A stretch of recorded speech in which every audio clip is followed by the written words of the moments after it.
you're getting somebody who can battle for that number 1 shirt, and probably in my eyes take over it come a month or two. He's going to have to take a step down whatever happens. Get yourself a loan move to Crystal Palace. If Elise comes into Man City, get yourself a loan move to somewhere like Fulham. Welcome back to Monday Vibes, ladies and gentlemen, and do not worry, your eyes, your ears are not deceiving you. I am back. I'm back in Main the UK, character syndrome and in I'm action. back on Football Daily. I'm joined, of course, by Dougie Critchley and Michael McCubbin, and I am so happy to be back, guys, and to be doing How this was with it? you. Yeah. How was the US of A? It was amazing. Yeah, it was surreal. It was everything. Like, I saw so many of you guys, Football Daily fans out there. Like, it was crazy.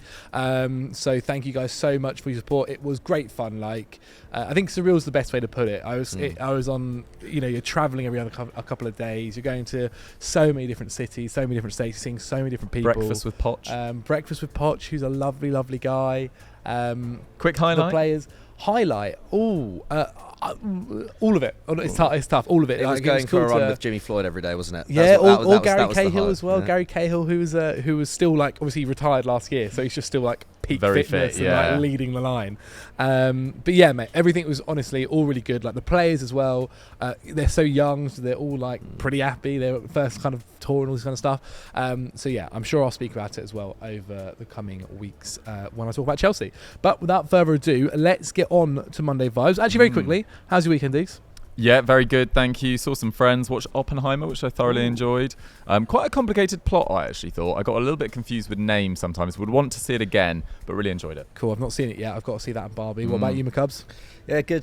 Just lots of birthdays this weekend, so was celebrating Papa birthdays McCubbs' birthday, wasn't it? with my dad, and then a couple of friends' 30ths on Saturday. Amazing, amazing. Well, I'm glad you guys are well. I'll tell you one team that's not so well after this weekend, Manchester City, because they lost to Arsenal in the Community Shield on penalties. Now, actually, you guys didn't manage to watch this game. You were watching Sunderland? I was watching Sunderland What versus do you think? Ipswich. Disappointing. We lost 2-1 at home on the opening day. Had a man sent off, dominated the first 45 minutes, conceded just at the end a really sloppy goal, then played terribly for the next 25, then went down to 10 and dominated the end of the game, hit the post in the dying moments as well. Super frustrating. But this game felt like, Zach, it felt like a bit of a weird one for the first half, maybe first 60 minutes. Not a lot going on. Yeah, not a lot went on, really. You're right.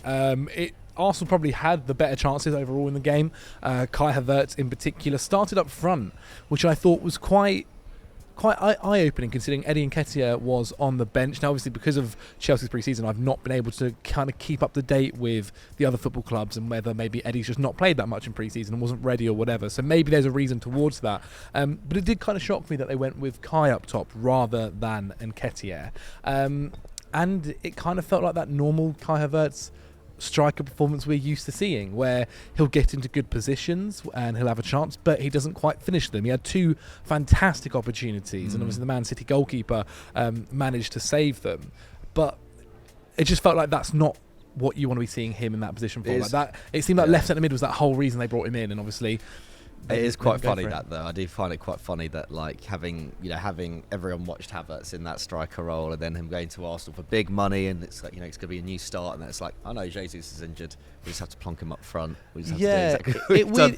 But it was probably Arteta's best option, to be honest. But and look, I just found it quite funny that Havertz has come in and is at least for the first moments of this season is going to have to play a pretty similar role to what he had at Chelsea. He's different. He's a different player to Nketiah up top as well, and he has had success playing in that role against Man City before. So I can maybe see why he did it. But it felt like very quickly, like once they kind of changed things, Arsenal were able to get level in the end. Obviously, a 1-0 in the 80th minute by Cole Palmer. I don't know if you guys have seen the goal. It's a hell of a goal. It's so incredible. But he's been doing that his whole career. Like in the youth games, he's just cuts him from that right, curls into the top left. And that's going to be interesting for his career for this season. I think Pep said he wants to keep him. He said he did feel sorry for him last season because he didn't get as many minutes as he probably would have liked. More opportunities now with Mahrez gone. Exactly. There are more opportunities. Ronaldo's future a little bit uncertain as well. But if you're Cole Palmer, like, I do wonder if you sit there and you go, look,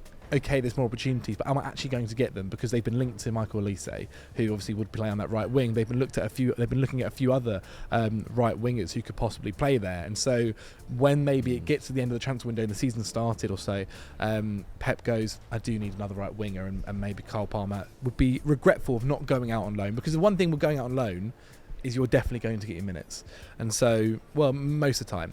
And so someone of Cole Palmer's quality, would definitely get minutes. There's also clubs that could definitely do with them. Like, get yourself a loan move to Crystal Palace. If Olise comes into Man City, get yourself a loan move to somewhere like Fulham, or someone like Brentford if they're playing Buemo up front. Or, there are clubs that would really, do with his quality. Because the year before last, I thought, this guy's on the verge of a real breakthrough. Last year, minutes were really difficult to come by after the arrival of Alvarez, and Haaland obviously taking up another of those forward slots as well. So get yourself a move. Just quickly on the Kai Havertz chat. I thought, the chance where he turns inside the box, and it's actually a really good save. I don't think he does a lot wrong. I thought there was one other chance where, potentially, he should have done slightly better. But I thought the chat after the game, I only watched the highlights, seemed a little bit over the top.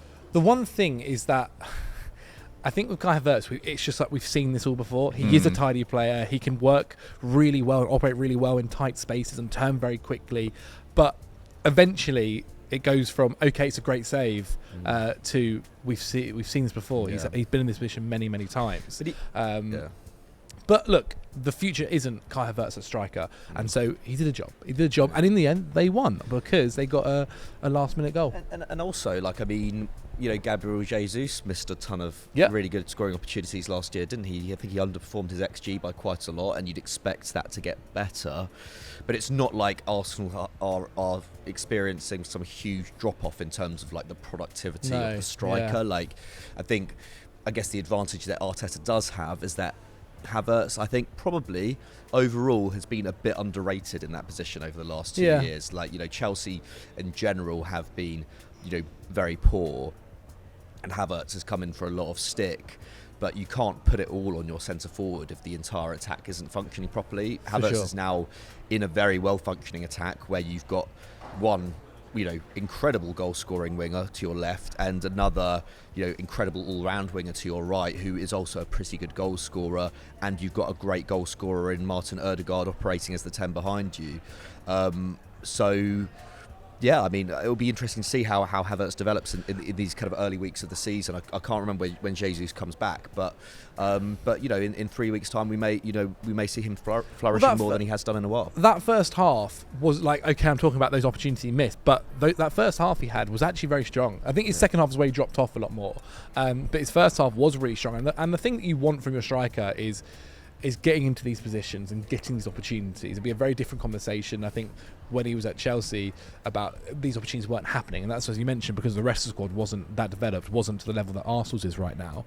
And you noticed him doing his thing that he likes to do where he drifts out to the left as well in this game. And so I think he did put maybe a good step forward. It's just the opportunities that he did get, obviously he didn't manage to take. But yes, Arsenal were definitely the stronger team. Even though City went ahead with that fantastic goal, they then managed to get a 101st minute equaliser, because obviously we're now seeing these added times, really. And also the interesting thing too is the referee. The refereeing is so much more stricter now. Any cynical fouls, a yellow card straight away. I was actually surprised Rodri still managed to get away with what he got away with. Exactly. And then Arsenal won on penalties, and obviously that's how penalties works out. I think they lost to Manchester United in pre-season on penalties, and they managed to beat Man City on penalties. What do we think of the celebrations?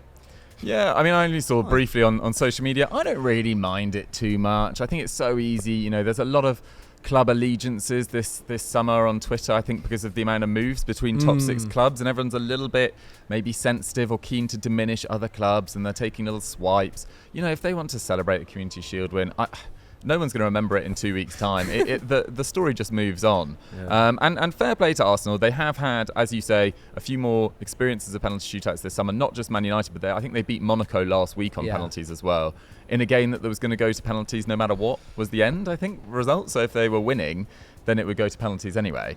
I don't mind that in pre-season though. I think it's a good up. Yeah, definitely. And also everyone's always very quick to diminish what the Community Shield is in this country. But really, it's the English Super Cup, isn't it? And you see the amount of Bayern versus Dortmunds we've seen over the years in pre-season, or like as the German Super Cup, and they are.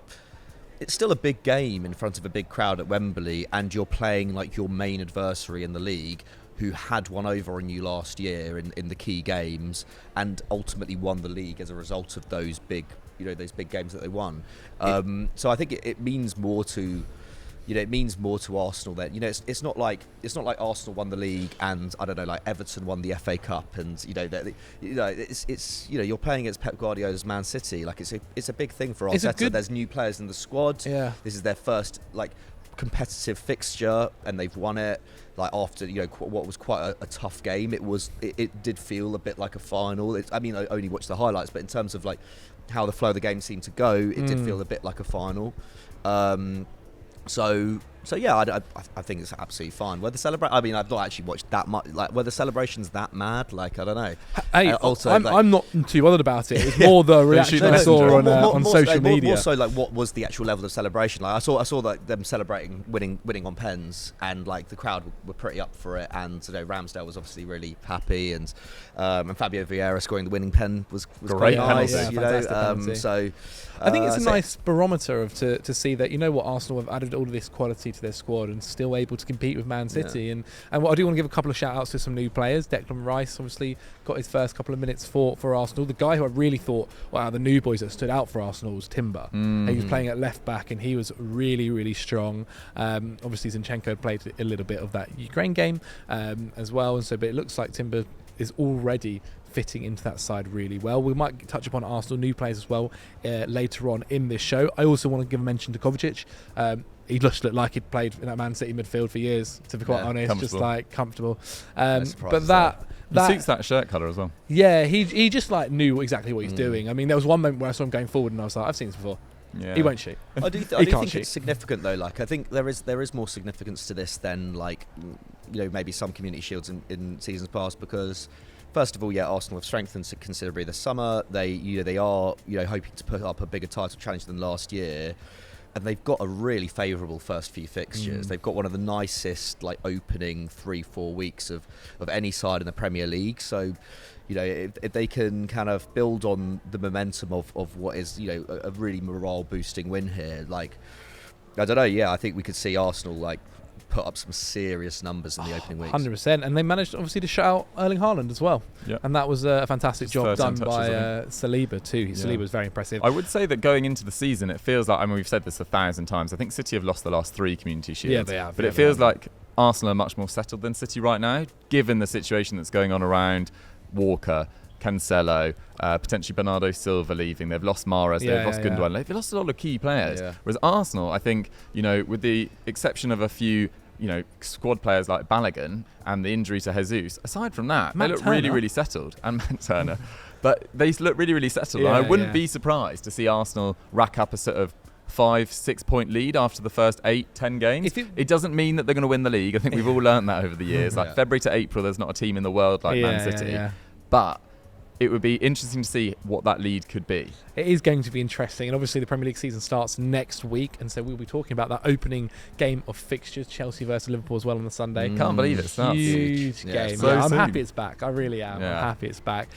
However, let's get on to the transfer rumours, because they have been non-stop over this weekend. I want to jump over to Brighton. I know we've spoken a decent amount about him over the last couple of months, to be honest, so we don't have to go into too much detail, but again there was an update over the Caicedo situation involving Chelsea and Brighton. Now, he was supposedly meant to be in the squad to play for Brighton in their last pre-season game, again before the Premier League starts next weekend, and he didn't feature. Originally it first started off as he's got a little bit of an injury, then it was basically revealed that he refused to kind of play in this game, and so, or to have left training and then not played in the game. Now, De Zerbi was then asked, do you expect Caicedo to return to training today on Monday? And he said, I don't know. If Moises leaves, we will find another important player. If Moises stays, I'll be happy for us. It's not my problem. I mean, it is a little bit of his problem. Not going to lie, Roberto. Now, obviously, Chelsea's, I think, submitted around an £80 million offer for him, and Brighton want more than that. And it very much seems like Caicedo is now doing as much as he can to try and force this move through. It feels like this is the make or break week, to be honest, with this deal. Now, obviously, we know he's a fantastic player. We know how he'll fit into this Chelsea side. We don't need to go into that. But how do you guys feel about him kind of taking this stance of not turning up the training, of not playing in the pre-season games? It's quite expected, isn't it? Like, he tried to push for that move in January when Arsenal was sniffing around. I think players have to do what they can to get a move. Like, I think it's been clear for a long time that Caicedo's wanted this, and Brighton have tried to price him out, or at least they're just trying to get as much money as possible. But I think the problem from Brighton's side is that there hasn't been a clear second bidder. I think if yes, I think there were rumours last week. There were of like a mystery club or whatever, which was supposedly Saudi Arabia. Okay, but it's just like how, until that's like actual public information, like there's always going to be talk of like, oh, is that just the club like saying that, So, I think that's been the kind of Achilles heel for Brighton, I guess, in this situation, is that there hasn't been an easy way to drive that price up aside from just being like, we want this much. And it's like, from a Chelsea perspective, it's like, you can't necessarily, it's hard for Chelsea have quite a clear, like a strong position in that, like, okay, we've overspent on a lot of players, or we've spent a lot of money, but like, you can't expect us to spend 100 million plus on a midfielder. We spent 100 million plus on another midfielder just 6 months ago. I think there is like there's an easy argument for Chelsea to make there, where it's like, well, we're going to offer this much, and we've had to, this is a huge squad rebuild. You can't expect us just to like, and also Caicedo is not a 100. That's what I was about to ask. Is he a 100 million pound player? We've had this conversation. We've had this conversation. Very cheap. Are there any defensive midfielders who'd consider that? And I know the midfielder market has been a bit mad. Central midfielder market has been mad, especially since the kind of Enzo deal in January. It feels like it's going to happen now. I do feel like it's going. If Chelsea have that 80 million offer on the table, if Caicedo's not at training, he's not in pre-season games, it feels like only a matter of time. I feel like it could be, it could almost be a kind of Arsenal Rice situation where it's like, we'll just add £5 million more on, and it's like Chelsea now, you haven't been linked significantly with any backups, and it's 1 week until the season starts. So like Chelsea do need to like actually put their finger out and actually just get this deal done. I saw us think to Paredes. Tyler Adams a bit. Tyler Adams we've seen come out too. I think Tyler Adams would be an absolutely fine backup, to be honest. And probably and actually more bang for your buck. Definitely. Like at this moment in time, will probably give you almost a similar level of performance. He's not as expansive, but as a pure defensive midfielder, like I think he would be absolutely fine. Well, the thing is with Caicedo, like he overall, what Chelsea need is a DM. Yeah. What they get with Caicedo is a DM and more. They get somebody who can obviously do so much more. But right now in this squad, they need a DM to partner Enzo. And during pre-season, we saw a lot of Conor Gallagher partnering Enzo, obviously using his running ability. Chelsea have a guy, and again, maybe it's because over the past couple of weeks I've just been seeing him all the time. But Andre Santos is this kid, obviously the guy that we brought in from Brazil, super young. He did look really good. He did look really. What about really Chukwuemeka? Because I saw he's playing 10 a little. It wouldn't shock me if Chukwuemeka plays 10 against Liverpool. Honestly, he looks really, really exciting. Really, really exciting. He's so good on the ball. But Santos is somebody who Chelsea, I think, was surprised the level he performed to in pre-season, and may end up staying, not going on loan and getting minutes in the Premier League. And so I'm not against the idea of Tyler Adams. I'm really not, and I do agree. I think you're getting, for the fee that you probably end up paying for him, you're actually getting a player that'll be worth that amount of money. Caicedo, I think if it goes above 80 million, it's being longed out a bit too much. And the only thing is, maybe Enzo Fernandez is a slightly more unique profile because he can do maybe a little bit more than Caicedo, at least on the ball. But it felt like in January, Benfica asked for this set amount of money. You guys dillied and dallied for weeks, and then eventually just paid it on deadline day. And I feel like you might get to a situation with Caicedo where you wait weeks and weeks and end up just being like, right, here's 100 million. We need this guy in. It's so weird to me because like for the past 6 years, to be honest, it feels like Chelsea, apart from Enzo, have also tried, whilst spending that big money, have also gone, you know what we're going to try and do is get these players before they're worth 100 million and like save ourselves. And then again, we've got like the signing of Santos and the signing of Gabriel that we saw that's going on loan to Strasbourg, and Caicedo that happened last year, and Chukwuemeka that happened as well last year. And then we've gone this year and we go, we're going to keep doing that, but we're also going to try do this at the same time. But I guess also, you know, if you're trying to compete now and also develop for the future, maybe there's an argument that you need to do that. Having a cake eating it, but however, we'll see what happens. It does, as we said, feels like make or break this week. Yeah. Stay tuned to Football Daily to find out more. I do want to talk about another Chelsea and Brighton transfer. Done deal. We've seen it done. Roberto Sanchez. Sanchez. He's joined Chelsea for around £25 million.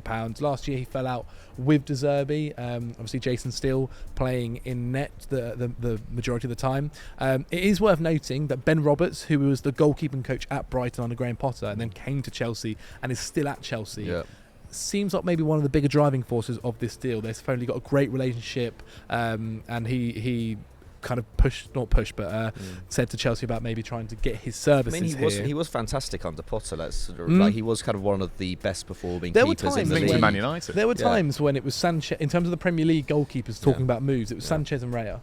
Those were the two that were always being spoken about, People have short memories in terms of Sanchez. He was very good for a long time. It just feels like, you know, you probably would have got rid of Kepa and Mendy if you could have this summer, I imagine. But given Kepa's wages, given his age, given the fee you paid for him, it's almost very difficult to find a buyer for someone like Kepa. None of the top clubs in Europe that could hypothetically afford him would probably go for him. So you've signed Sanchez for a relatively cheap fee. No, he didn't. He was pretty good for the majority after coming in quite difficult circumstances as well. Sanchez, the only thing that amused me about Sanchez is that you gave him a 7-year deal. It just feels quite unnecessary. I know it's your new strategy, but it just feels like quite unnecessary on a backup goalkeeper. And his age profile, he's 25 years old. He's 6'6", fantastic height for obviously a keeper. What's the word from within the squad? Do most people think he'll go in to be number one or to? So I can't sit here and I honestly can't say anything that I've heard or anything like that personally, or from the pre-season. Like from what it looked like, they were quite happy with Kepa Arrizabalaga. I think this is an opportunity because when I saw Brighton's squad for when we played them, I did like Sanchez wasn't there essentially. It was still very much Jason Steele and Verbruggen. Yes, and so it felt like kind of how Brentford are maybe looking at David Raya, who might cost a little bit more, or actually with the way the fee's looking at it might be the exact same to Arsenal. But I think it's maybe an opportunity that arose because the other thing is otherwise the backup goalkeeper was Gabriel Salina, who's meant to be going out on loan and is still this super young goalkeeper who needs experience, and then it's Bettinelli. And so bottom line, they needed a decent keeper to be at least our backup, and I think with Sanchez you're getting somebody who can battle for that number one shirt, and probably in my eyes take over it come a month or two. I don't think he'll be starting against Liverpool, that's for sure, because he's obviously just joined. Well, maybe there'll be a shock, but I think he'll be the guy to take over. I think very quickly it'll be. I think it'll be a success story personally. But there we have it with Robert Sanchez. But we're going to stick with Brighton and talk about them being linked, and agreeing a move for Kudus from Ajax. This is huge. 40 million euros for him to get his services. This is a guy that was being linked to Arsenal, to Chelsea. These were very much the rumours about him. And then out of the blue, Brighton step up and have taken from it. And what a move it is. Massive, huge statement from Brighton. I think this is probably the biggest move that they've had in the Premier League era in terms of taking a player who is like approaching kind of peak age, someone who's been linked with big clubs around Europe, who has Champions League experience, starred at the World Cup. Like he's a name. He's like actually a name.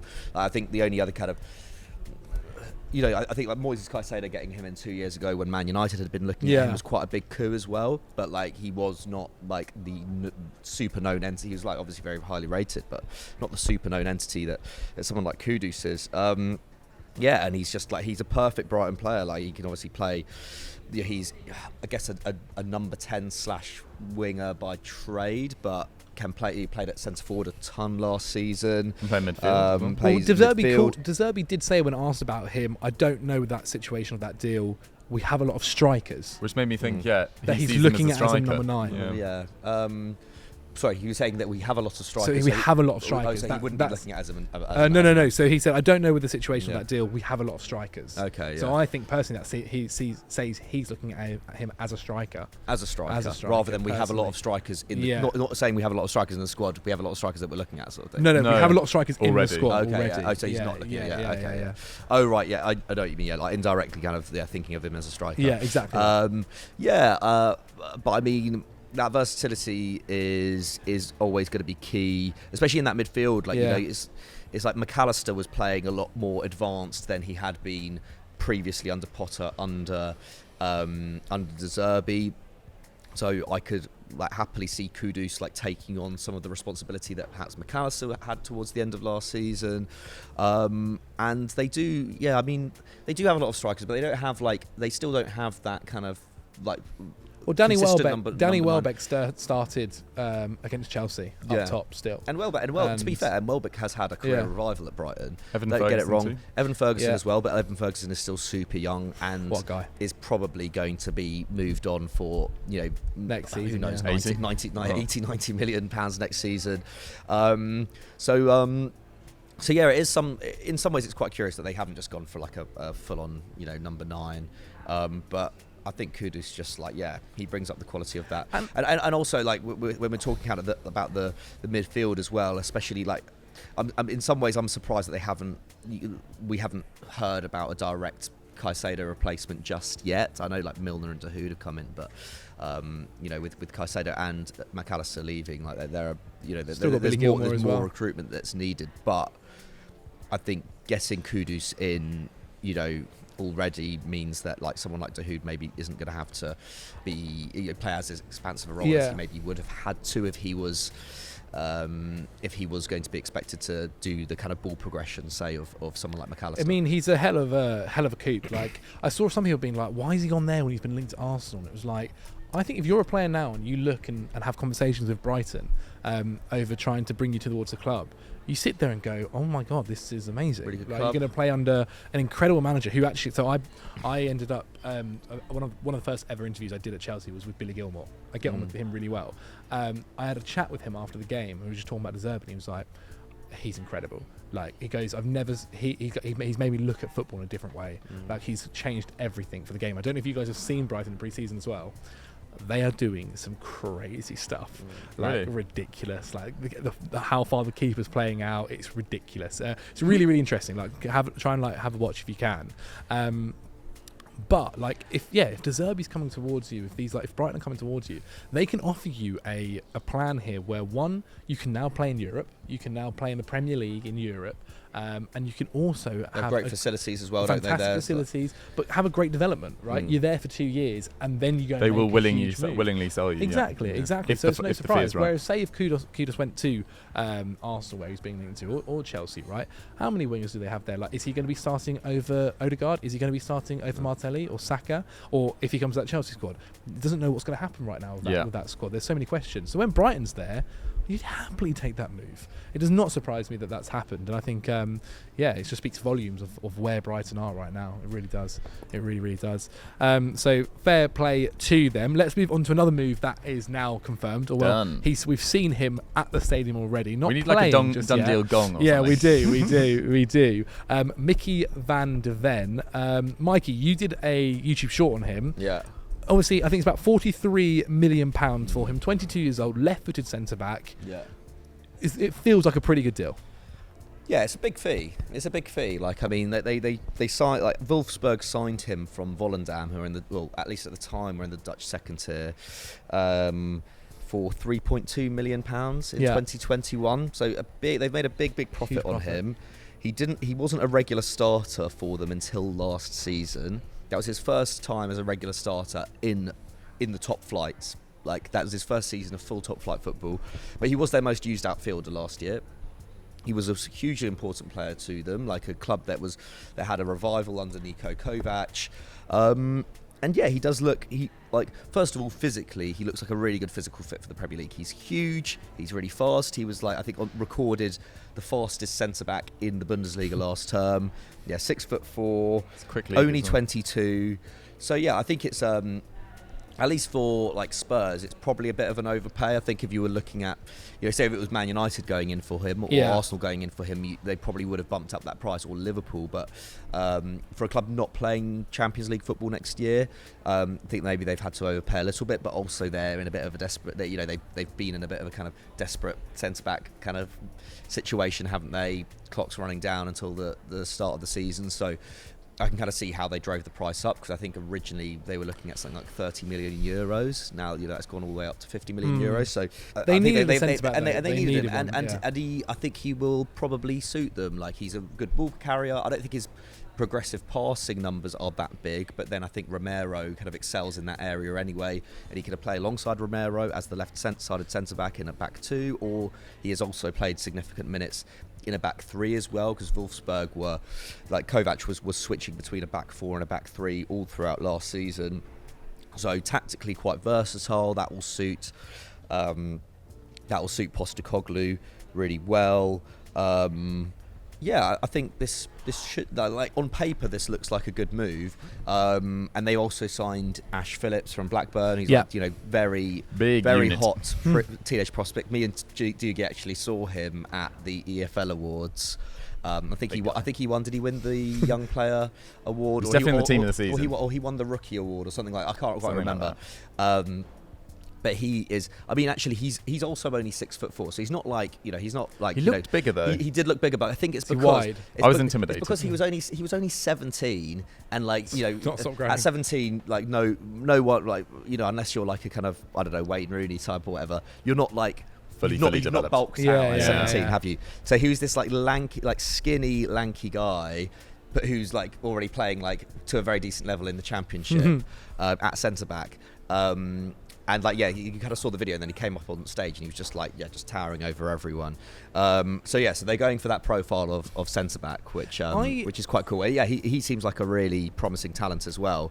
Obviously, I can't see him getting many minutes this year, but I think that is a good pickup. But as for Van der Ven, I guess in that sense, what I'm getting at is that ideally Spurs would still be targeting another centre back this summer. I don't think Van der Ven is necessary enough, but he does. But I think he does easily get straight into that starting 11, and as long as he can fairly quickly develop a relationship, we shouldn't. I don't think we'll see too much of an adaptation period of him. From watching him a bit, I think he's one of those defenders, and again, he's still really young. He does have a few clumsy moments, and I think from being a very tall and very fast centre-back, that's going to happen, because you can kind of get away with making a few mistakes. You have that recovery pace whereby if the striker gets the better of you, you can catch up with him. So I think he's not going to be he's not going to be faultless. And we've seen moments from Romero as well, haven't we? Kind of slightly rash and whatnot. So it will be interesting to see how that relationship develops. But ultimately, if you're looking at Spurs as the 5-year project that we should be looking at Spurs through, then I think he's a really good investment. Well, talking about Spurs, Dougie, very quick. I mean, we'll touch upon it probably on Sunday Vibes later this week or so, but I'm a little bit worried for them this season. Spurs. Yeah, and I'm maybe. What is worried though? Well, I just look at I know you're not meant to just take the Kane situation. Do you think? Well, partially due to the Kane situation, but also when I look at the pre-season they've had, and again, it's maybe not wise to take too much from pre-season, but they've barely had a pre-season because of a lot of obviously the waterlogged pitches and games being cancelled. And there is an element the best way of just getting match fitness and used to your new playing squad is playing in a competitive game, right? And when they've barely done that, I know they just won 5-1 on the weekend. However, obviously the team they were playing was not to the standard.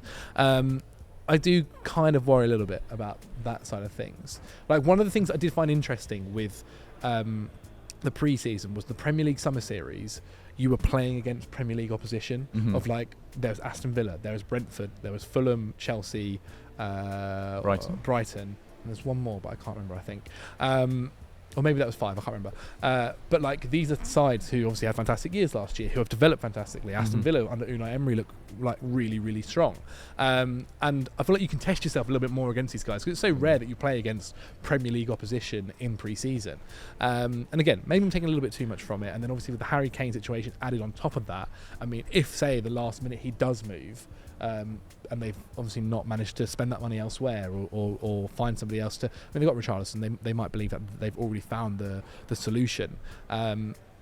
It does worry me. Yeah. It does worry me. I mean, James agree. Madison has a job on his hands if Kane leaves, doesn't he? He Yeah. has a really big job But on his hands to like replace that. As you mentioned, kind of that 5-year deal. That 5-year project. Like the signings are right, but I just think for this season in general, it might. I don't think Spurs fans can necessarily expect too much, and I don't know if they will expect too much in terms of results this season, like league table wise. Because they are starting from a further back starting position than a lot of the other clubs. Like obviously with the new manager, like you say, the pre-season, absolute nightmare. And potentially losing their talisman. And I also think we shouldn't necessarily judge them on the opening weeks in that sense. Because they've got, I think they start with Brentford away, then they've got Man United at home, then they've got Burnley and Sheffield United, who are more manageable opposition, having only just come up, but then they've got Arsenal away and they've got Liverpool at home. That's all before the end of September. So they've got really tough fixtures to start with, playing a completely new brand of football under Ange. Yeah, I think it could. We've kind of alluded to this before. I think like this Spurs season will have really messy moments. Like really, really messy moments. But hopefully, what you would hope is that there's going to be also some really inspiring games where you see, what this Spurs team could look like in the future in terms of their playing style. So yeah, I think I do agree. I think I would worry. I think I'm a bit worried about what they're going to be like in those opening weeks, but that shouldn't necessarily be what we expect from them the whole season. Yeah, I think most Spurs fans would take watching attractive football again. But there has been talk, I can't remember who was saying it in the office, like saying that they're already a bit worried about Postecoglou's job, and it's like, I don't know. I mean, it won't be the... Given how unpopular the Tottenham ownership were towards the end of last season, if they were to get trigger happy on a manager who, I think even if they lose, say they're 3 of their opening 4 games, will have already shown kind of how attractive this Spurs team can play.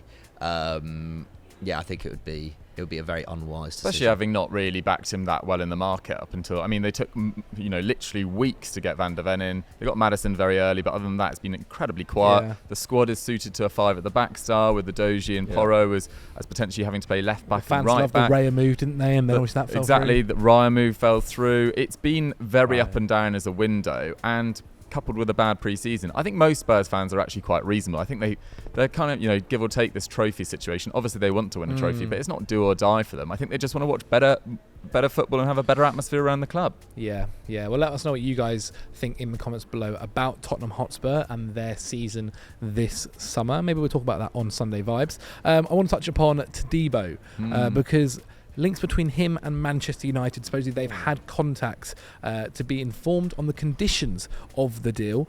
Let me know exactly what you guys think that means overall. I love that. I feel like this season's or this summer's transfer window, there's been so many more added phrases that mean nothing. Well, yeah, a lot of tweets saying the same thing as well. Or things just that in slightly different ways. They've had a chat, but put in different ways. No bid or talks at this stage, but apparently he could be an option if Harry Maguire was to leave. Juventus have supposedly pulled out of a deal that they were looking to try and sign him last week. Diggs, what do you think of him? Do you think he'd fit that Ten Hag system at all? Yeah, potentially. I think he'd be very much coming in as a backup, though. I think he'd be 4th choice, because Lindelof actually was pretty good as a backup down the stretch, down the back end of last year. Todibo, look, he went to Barcelona very early, didn't really get a look in, and then was sent out on a series of loans, none of which really worked. I think he went to Benfica, then Schalke, then Nice, where things were starting to click for him. And it's actually only in the last couple of years where he's become a real regular there. I think he's played over 40 games in the last 2 seasons. And look, he's very tall, he's elegant on the ball, he's got all the things that most sides look for in a young centre-back. Is he significantly better than Harry Maguire? It's difficult to say right now, but will he be better in 2-3 years' time? Yeah. Almost definitely. And is the Maguire situation just an unnecessary shadow over Man United? Definitely. Well, do you know, he attracts so much media attention and so much attention in social media in particular that it's almost just a bit of a distraction. How much did they reject from West Ham? 20 mil? 20 mil. Yeah. I don't know about that. For your fourth choice centre-back, though, I don't know.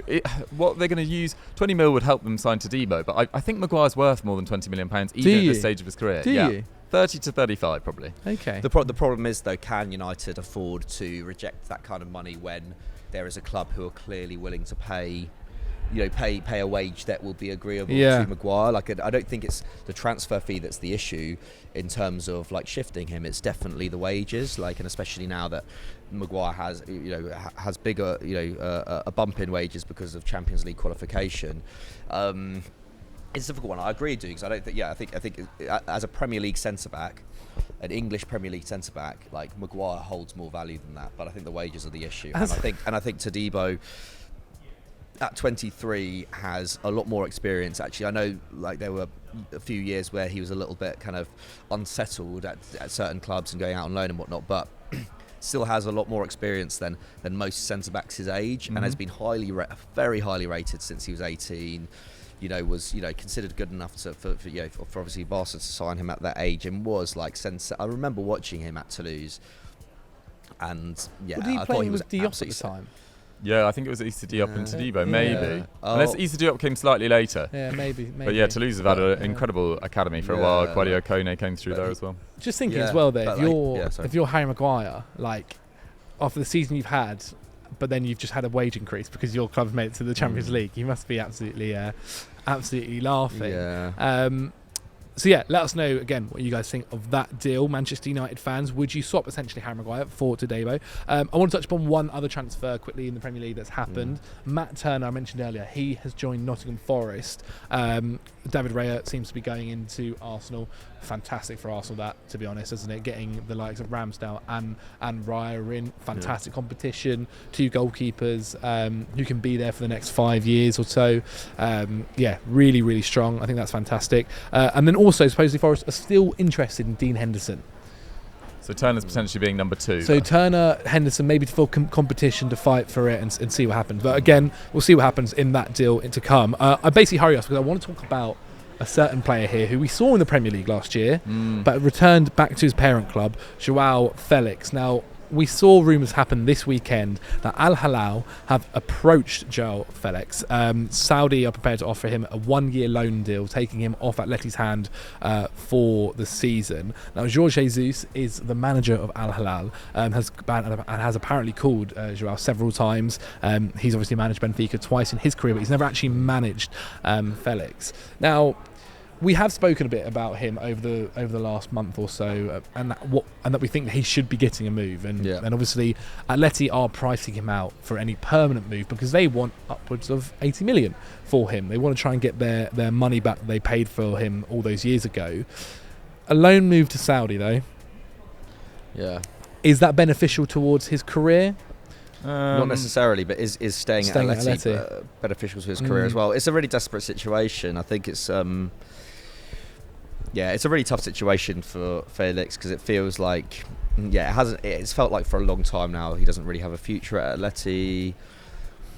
The Chelsea loan didn't go as well as it could have. It's really tough. Like I think if Felix could go back 2 years and knowing what he knows now, he probably would, and I think he maybe would have made I don't know, maybe just would have gone things about things in a different way at Atleti. I know like he was like struggling last year away from the pitch as well, and I think because of the kind of situation at the club in terms of not getting the minutes that he wanted, but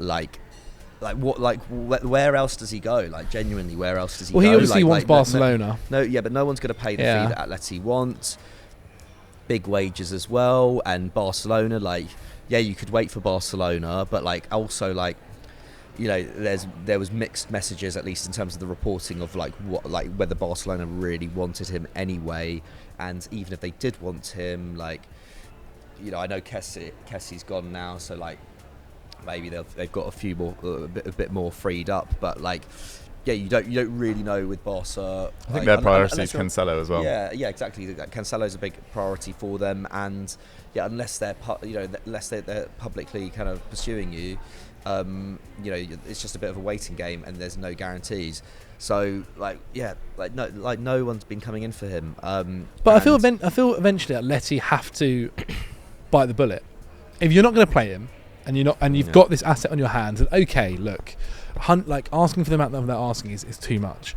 But I think if you dropped your fee towards 50 million, I think a lot more clubs suddenly become interested. Yeah. This is a guy who, whilst I agree he didn't have maybe the best of times at Chelsea last season, I think what it did prove is that there still is an exciting player there who, in an attacking side, can make the stuff happen. But he's almost such a unique profile in that he's not physical enough really to play as a number 9 in lots of leagues around Europe, and he's not really creative enough to play as a number 10. So he kind of is just one of those floating players that is useful to have, can make stuff happen. Yeah. But I think there's a little bit on Atleti's side in terms of underusing him or not finding a system that works best for still their club record signing. And there's a little bit on João Felix's side that maybe he wasn't willing enough to adapt to Simeone's system, made an enemy of his own manager, and thought maybe that the loan to Chelsea last year was going to be the start of something. And Chelsea just couldn't afford him, didn't want to sign him, didn't think it was worthwhile. So he wasn't wanted by his parent club, wasn't wanted by his loan club. And the club that he wanted in Barcelona can't afford him either. Yeah. And he made this massive public announcement that it was his dream to move to Barcelona. Yeah. When you're still contracted by one of their rivals, like, what was he thinking? Yeah, it was really silly. He wasn't. I think maybe the idea is he wasn't. And like, sometimes I reckon when you're in this situation, obviously don't know this from experience, but when you're in a situation like this for a player, those ideas of, okay, I've got to put the statement out here to force the hand of Atleti is what you think might be that pushes them towards them doing it. But obviously it doesn't seem like it's going to happen. I mean, would he take sitting on the bench over playing in Saudi Arabia? I don't know. I honestly don't know. I think it's going to be interesting. I mean, we saw those links to Aston Villa at one point, which were fun. Were there links to PSG at one point? Probably, maybe. Yeah. I always thought that he would be too bad a fit at PSG, especially given what they need now. But they've signed Ousmane Dembele now. Even talk of Ansu Fati as well. Gonzalo Ramos. Gonzalo Ramos has now been signed. So even compared to like a week ago, the future of the PSG attack now looks a lot clearer. That ship would have sailed as well. It's kind of, I guess it's kind of on the player now whether he does need to make a decision in terms of he's going to have to take a step down whatever happens. I don't actually think it would be the worst. It's hard to say, isn't it? But like, I think this notion that going to the Saudi League is like a kind of one-way ticket, I think isn't necessarily true. Like we've seen, when the Chinese Super League came about, and let's not forget as well, the Chinese Super League, much worse quality of football than the Saudi Pro League. Like way worse. Like the Saudi Pro League is one of the 3 best leagues in the Asian Federation. Players went to China and they came back and they were still good. Look at Yannick Carrasco. I'm trying to think of other players. They felt more like the exception than the rule, though. I don't know. There was a lot of players that went there, like Oscar, never really heard of him again. Alex Teixeira. They were the exception, but like I think João Felix is good enough to go there and well, he would be the first loan move as well, would he not? Yeah. He'd be the first loan move where there's a guarantee of obviously him coming back. I think he probably would. No, everyone else feels like it's been Mbappe permanent. rejected the loan, of course. Hasn't it? Yeah. Okay, well, we'll see what happens with Felix in time. A player that we wanted to quickly talk about, Barcelona, you mentioned him, Ansu Fati. It's a bit of a weird one, this one, because basically Fabrizio Romano has come out and said Ansu Fati would love to stay at Barcelona. That's the message on the players' side, and has always been strong and clear that he wants to stay there. Barcelona haven't necessarily gone, he's up for sale, but apparently there are a few clubs behind the scenes testing the waters at the moment over his services. Do you feel like, it's crazy to say this because 4 years ago it felt like we were saying Ansu Fati is the next starlet, the guy that the next star boy of this generation, and fast forward 4 years and a lot of injuries, Doesn't look like that way anymore. Yeah, I mean, he's still only 20. And I think, he did really burst onto the scene before people actually thought he was going to as well. I don't think he played for Barcelona reserves. I think he went straight from Barcelona's under 17 side or under 16 side. He was literally 16 when he came to the straight to the first, straight to the starting 11 because of an injury crisis. I think he scored on one of his first Champions League games. I think he still might be the youngest player ever to score in the Champions League, or definitely up there. But look, he's had injuries that have really stopped his momentum at crucial points as well, and serious injuries as well. But when he did feature last year, I think he got 7 goals and 3 assists in the league in about 1,500 minutes, which is pretty impressive return. And this is a guy that's still only played 2,400 minutes in the league and Champions League across his entire career. So he's really at the start of his journey because of injury, and because there are rumours, persistent rumours, that Xavi doesn't quite see him as a fit in his system. Yeah. I think it's mainly because Barcelona, as an academy graduate, they could obviously make an instant return on him for FFP. Well, he's one of their most valuable assets, essentially. Exactly, and they did the same thing with Frankie de Jong for years, linking him with moves away. Ansu Fati, is his right to stay put. He's got a contract there. There has been links with Sevilla in the past. I mean, he moved to Seville when his family moved over from Guinea-Bissau, I think. That was all. I think it was Guinea-Bissau. Yeah, that's where his family first emigrated to.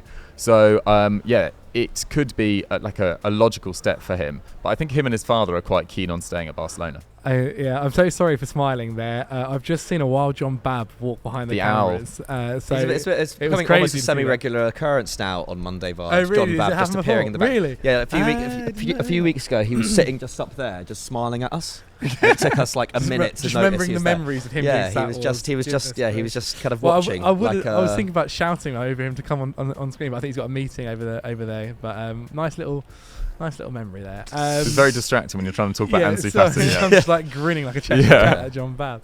Okay then. Well, again, another player that we quickly mentioned. Let's talk about him. And that PSG attack, I guess. Yep. Gonzalo Ramos, because this is a guy that was linked to your club for a long time, Manchester United. And the fee that we always said was, I think a lot of the time, 100 million was always spoken about. He hasn't left for 100 million. He's actually left for a total of 80 million. 65 million up front. First is going to be a loan with obligation to buy, then 15 million in add-ons.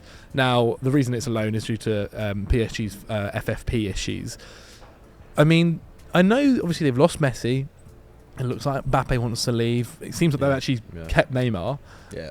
But that attack, Ousmane Dembele, Gonzalo Ramos, is slowly becoming more manageable, at least for Luis Enrique. Yeah, I think so. And Asensio as well, who he's very familiar with from using him in the Spain squad, has used him at centre forward at points, didn't he? Enrique. I think Gonzalo Ramos is a great signing for them. I think it's he and also a great fee as well in this striker market. 65 million euros from up front. From a club that has charged plus 100 for its most valuable assets in recent years.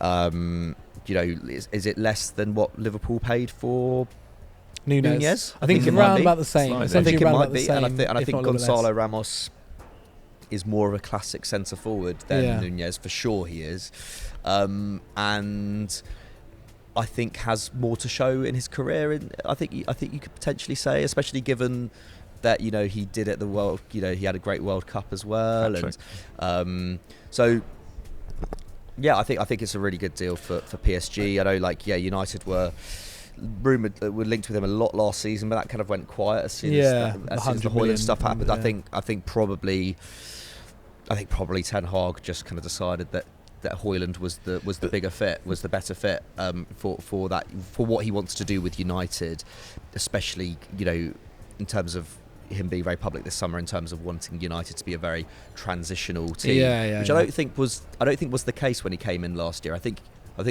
Ten Hag probably saw United, or saw what the potential for his project at United to be potentially more of a possession-based ball-playing side, which I think United will become more of. But he's definitely changed. It feels like he's changed his kind of ambitions in that sense tactically. Whereas I think Gonzalo Ramos is probably just more.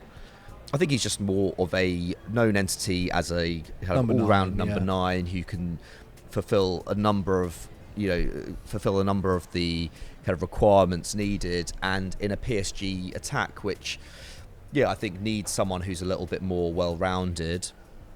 I think he could be a really good fit. I mean, the players they've signed, Dougie, Agate, Hernandez, Ekitike. Though I've seen some rumours about how he might not necessarily have a starting position. It's not great news for him, to be fair, Ekitike. Like Gonzalo Ramos coming in, that means like he is still very much the number 2 in the number 9 role. He's still very young, very young. Obviously, Kang In Lee, fantastic signing. Bringing back Xavi Simons after an unreal season at the end, just to loan him to RB Leipzig. Strong.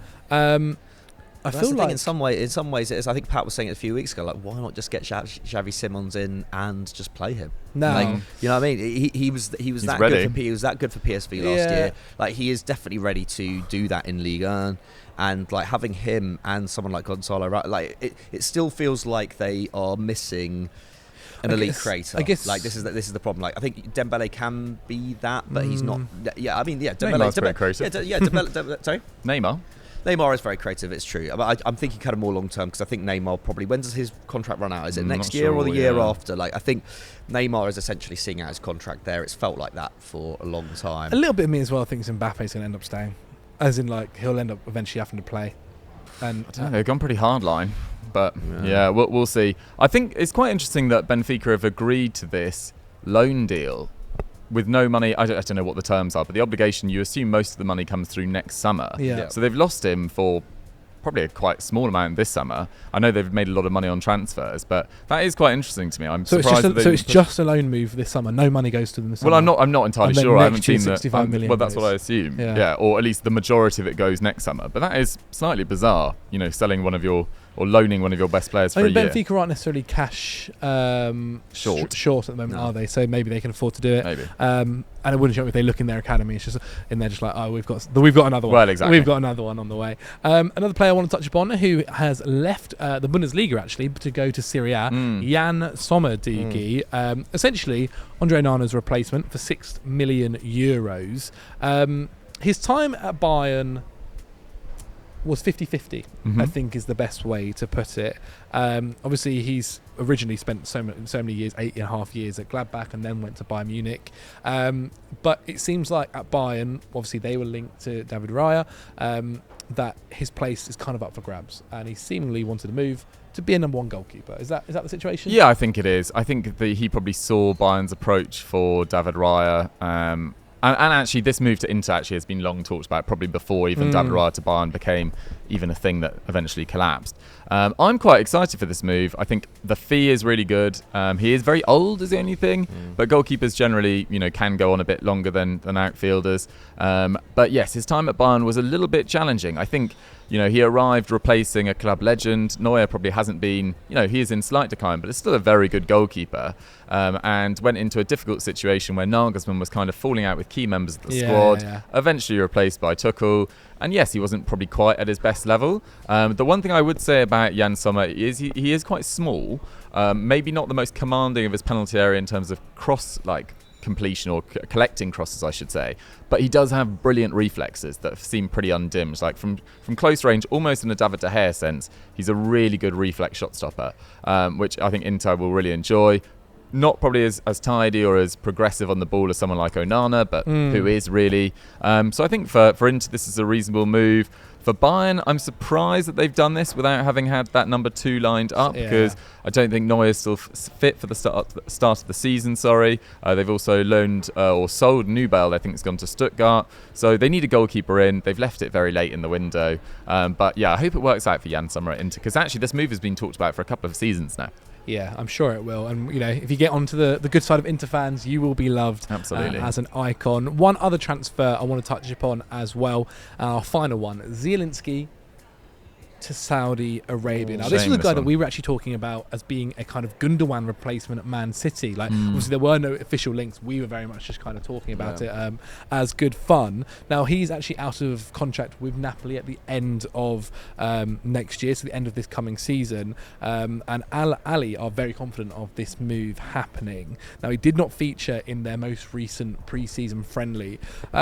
He's obviously 29 years old, so he's more of that experience side of things, but 29 is by no means towards the end of your career yet. You could definitely get another 3 or 4 years out of yourself. But again, it's that kind of thing where, you know what, Saudi Arabia, I remember when it first happened and we sat here and we're like, look, if they are 35 years older than going, we've got nothing to worry about. But if they are going out there and getting high quality players who are still at their peak of their careers, then there are things to worry about, as in losing out on quality players to other divisions, and that's very much what's happening now. And these players who are obviously getting offered huge contracts are willing to take them and play in Saudi Arabia. But this is a guy that felt like, I just felt like there was another move for him in Europe before a transfer like this. Yeah, maybe I was kind of just hoping he'd stay at Napoli for his whole career. Like, he's been such he's been such an important part of that side. He's like one of the real, was one of the real links between, the Sarri Napoli and the Spalletti Napoli. Hugely important to their title win last year. Yeah, I just think it'd be a bit sad to see him leave, like in a summer. Which, to be fair, they've kept a lot of that squad, but Kim leaving is obviously huge. Yeah. I know they've got that replacement in, but Nathan. Yeah, that's his name. But like, yet to see whether he can have the kind of impact Kim could have. It's a tall order, but I don't know. Yeah, it just feels like kind of one of the kind of key components of that team. He's been there so long, hasn't he? At the heart of that team, isn't he? And was very good, particularly for the first half of last year as well. Yeah, I think he'll be a huge loss for Napoli. So I just think from a Napoli perspective, it will be a tough one. It'll be a tough one to take. But if he's not going to sign a new contract, then get the fee. They kind of replace him. It's a good opportunity. Financially, as good an opportunity, whilst also keeping Kvara and Osman as well. So they've done exceptionally well. Well, there we have it, lads. That is the end of Monday Vibes. Now, again, this time next week, you'll be seeing a video of us talking about the first weekend of Premier League football. How excited are you guys? Let me know in the comments below. And put in your predictions. I want to see your top 6 and your relegation down there. And again, we'll maybe shout some of them out on Sunday Vibes for the Keep one an eye out upcoming. For Team Talk tomorrow as well, because we are going to be doing Wednesday. On Wednesday. Oh, Wednesday. Yeah. Sorry, yeah. Team Talk on Wednesday. We do Safari pre-season. I've predictions. heard. Yeah. Joe was telling me about it on Around a Golf, so I've heard things were said that can't be taken back. But yes, if you've enjoyed this episode of Monday Vibes, like the video. If you want to see more Football Daily content, then click on screen right now. If you're not subscribed to the channel, you know what to do. Subscribe, and we'll see you guys very, very soon. Bye.